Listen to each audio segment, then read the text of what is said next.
ছাত্র অধিকার পরিষদও একটা ভালো জায়গায় আছে, যেহেতু 28 বছর পরে এই সংগঠনেরই বিপি আমি ছিলাম এবং এখনও যে বিপি ক্যান্ডিডেট বিনিয়ামিন মোল্লা ঢাকা বিশ্ববিদ্যালয়ের পোর খাওয়া ছাত্রনেতা, অনেক নির্যাতন নিপীড়নের মধ্যে দিয়ে আজকের অবস্থানে এসেছে এবং তার একটা গ্রহণযোগ্যতাও আছে। আবার বিপরীত দিকে ছাত্রদলের নেতা আবিদুল, ছাত্র শিবিরের সাদিক কাইয়ুম, আবার ওই আমাদের সময় ইমি, এরকম অনেকে নির্বাচন করতেছে।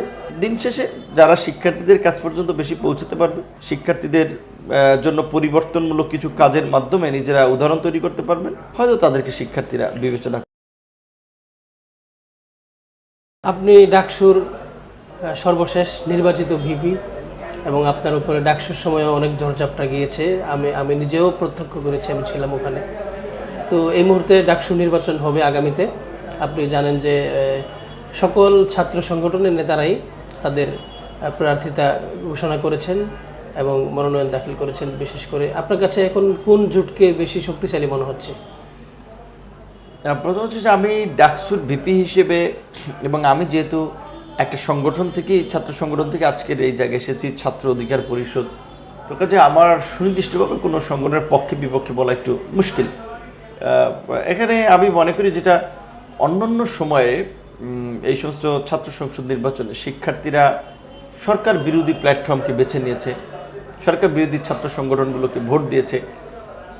কারণ হচ্ছে সরকারের দুর্নীতি, দুঃশাসনের কারণে, রাইট, কিংবা তাদের ছাত্র সংগঠনগুলোর ক্যাম্পাসে আধিপত্যের কারণে। এইবার তো আর যেই সরকার ক্ষমতা আছে তাদের ওই অর্থে কোনো রাজনৈতিক সংগঠন বা ছাত্র সংগঠন নাই, যদিও এনসিপির কিছুটা সরকারের সাথে সম্পৃক্ততা আছে এবং এনসিপির ছাত্র সংগঠন বাকসাস কিছুটা বেনিফিট পাচ্ছে, কিন্তু তারা অন্যান্য সময় যে ক্ষমতাসীন ছাত্র সংগঠনগুলো যে জুলুম চালায় শিক্ষার্থীদের উপরে কিংবা জাতীয় রাজনীতিতে আপনারা সরকারি দল বা ক্ষমতাসীন দল যে ধরনের প্রভাব বিস্তার করে, আপনার যে ধরনের ভূমিকা রাখে, এখন ওই রকমের কোনো রাজনৈতিক দলের সুযোগ নেই, ছাত্র সংগঠনের সুযোগ নেই।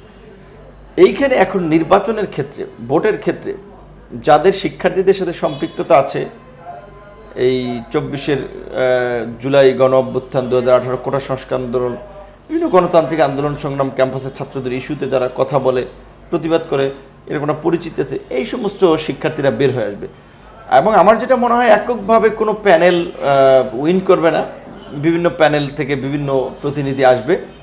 সেক্ষেত্রে ছাত্র অধিকার পরিষদও একটা ভালো জায়গায় আছে, যেহেতু 28 বছর পরে এই সংগঠনেরই বিপি আমি ছিলাম এবং এখনও যে বিপি ক্যান্ডিডেট বিনিয়ামিন মোল্লা ঢাকা বিশ্ববিদ্যালয়ের পোর খাওয়া ছাত্রনেতা, অনেক নির্যাতন নিপীড়নের মধ্যে দিয়ে আজকের অবস্থানে এসেছে এবং তার একটা গ্রহণযোগ্যতাও আছে। আবার